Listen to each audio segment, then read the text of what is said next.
So the DOJ, which is an extension of the Biden administration, has released a letter telling Donald Trump that he is the target of a J6 investigation.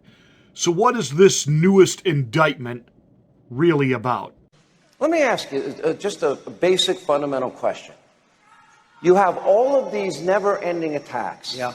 And you released on Truth Social earlier today that that you are a target of this January 6th grand jury. My first question to you is, it doesn't seem to bother you like I think it would bother so many other people. What is it about you that it doesn't? No, it bothers me. It bothers me for everybody in this incredible sold-out audience, and it bothers you. I got the letter on Sunday night. Think of it. I don't think they've ever sent a letter on Sunday night. And they're in a rush because they want to interfere. It's interference with the election. It's election interference. Never been done like this in the history of our country, and it's a disgrace. What's happening to our country, whether it's the borders or the elections or kinds of things like this, where the DOJ has become a weapon for the Democrats, an absolute weapon. And it seems that every time my polls, we're leading by a lot. And we're leading by a lot in a place called Iowa, a lot. And not only with the Republicans, but we're leading against Biden by a tremendous amount. They haven't seen anything like it. And they feel, I guess, they want to try and demean and diminish and frighten people, but they don't frighten us because we're going to make America great again. That's all there is. Let's get ready to rumble! You can't handle the truth.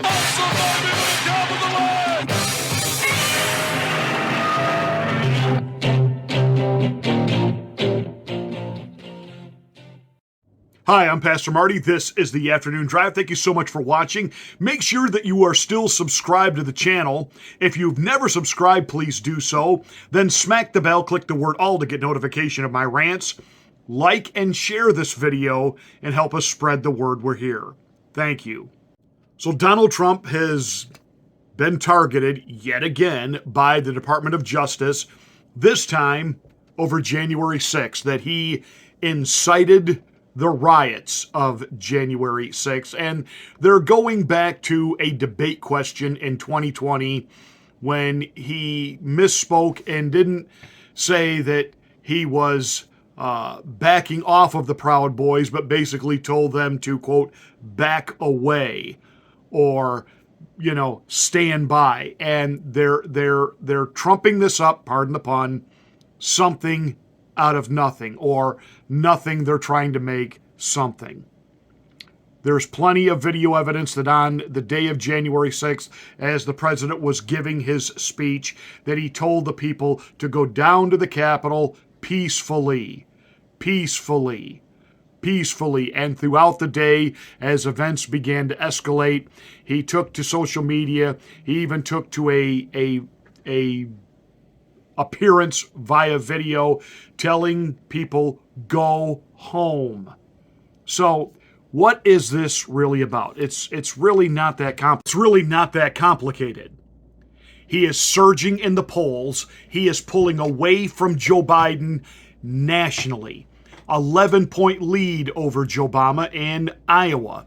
He is beating the president now in all of the national polls, and this is DEFCON 4. This is their ultimate wet dream fantasy right here.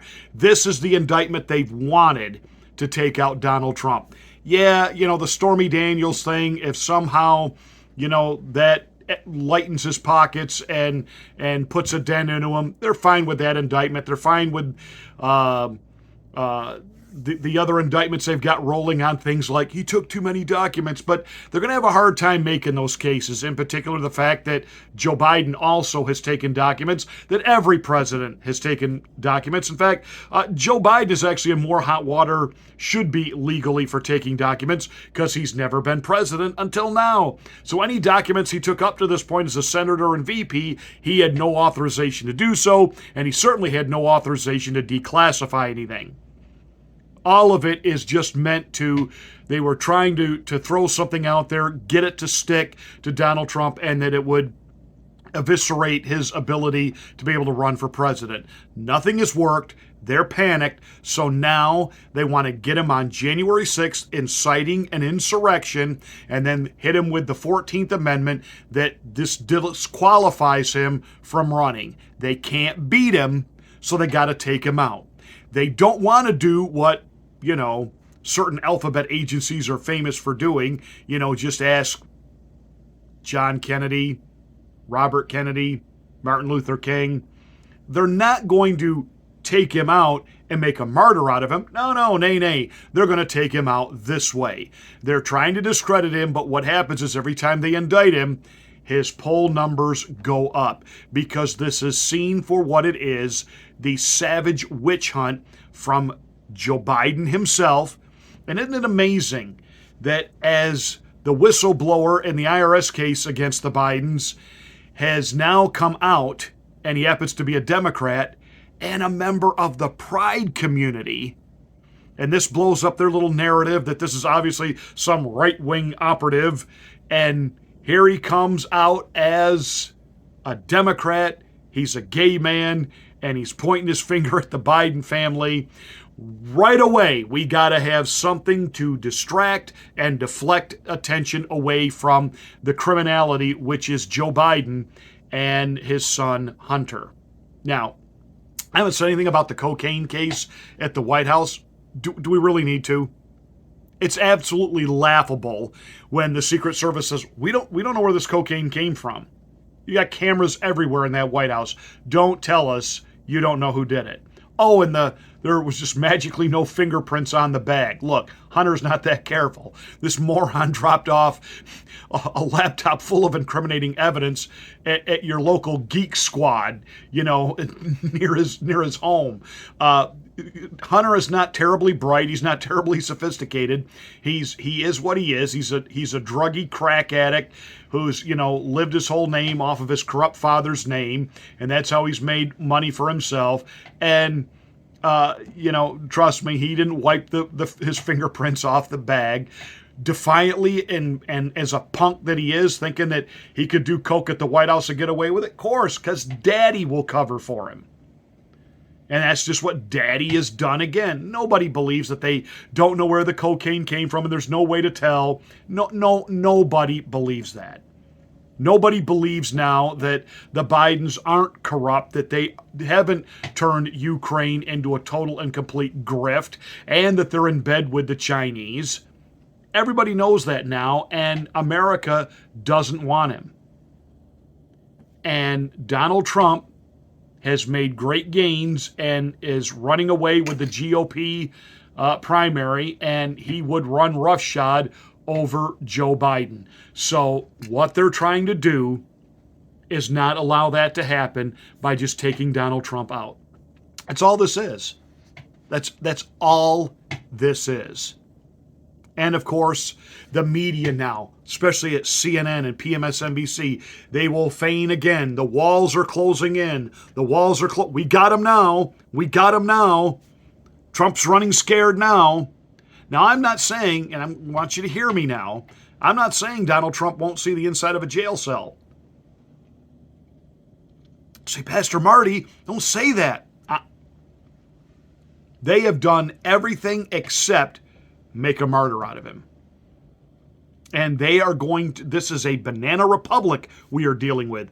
They arrest their political opponents, jail them, incarcerate them, destroy their character and everything about them. This is what we're dealing with. For 4 years, all we heard from the lying legacy corporate corrupt mainstream media, along with Hollyweird and all of their ilk, was that Donald Trump was a tyrant. Donald Trump was a tyrant. Who's the tyrant?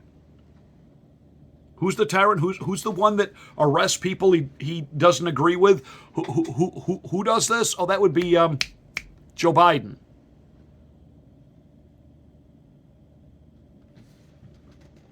I mean, look at the country we live in. Everything is completely upside down. Disney, like Bud Light, apparently is just hell-bent on destroying itself. They didn't get enough backlash from, the Lightyear movie when they introduced, their lesbian character. Then they go ahead and they reboot and redo The Little Mermaid and, give us a black Ariel. And the live action version of Lady and the Tramp, we have at the turn of the 20th century, the early 1900s, we have a biracial couple, which of course would not have happened. We have a biracial community where, black people are in prominence, which, again, nobody's saying that black people shouldn't be in prominence, and nobody has a problem with a biracial couple. Did that happen in 1905? Yeah, no. So, then it was announced that they were redoing Snow White. And guess what? Snow White's not white. She's now Hispanic. And we don't have 7 dwarfs anymore. Now we have 7 magical beings that check off every box. We've got every ethnic diversity. We've got, I am sure, a gender bender in there. And we have one dwarf. Because after all, the idea of dwarfs, that's insensitive to little people. Despite the fact that little people actors were counting on this remake to have their opportunity to maybe make it to the big screen. And by the way, you do understand, it isn't just 7 little people that didn't get an acting job. Usually on these movies, you also have at least 1 or 2 for each character, stunt double. Not to mention the fact that they would have had an opportunity for publicity and to really launch their careers. But of course, in this world of diversity, which is Disney, they decide to tank their own brand. They are just hell-bent on full-blown destruction. And all I can tell you as a parent, let them. Stop supporting Disney movies. Elemental. They've got a non-binary character, an elemental. Let them self-destruct. Stop giving them your money. Stop going to Disney World. Stop buying their product. Let them discover really that woke is broke. Our country is broken. Look at the mental defective dictator tyrant and the fact that they just openly thwart the law. I don't care. And they will lie and make up whatever they have to about Donald Trump, and they're just going to put him in jail. This is the cesspool that this ilk has turned our country into. And what we have to do is loud and proud make sure people know where we stand politically and keep pushing back. Keep exposing, keep bringing the truth to the forefront, because a majority of Americans are finally getting it.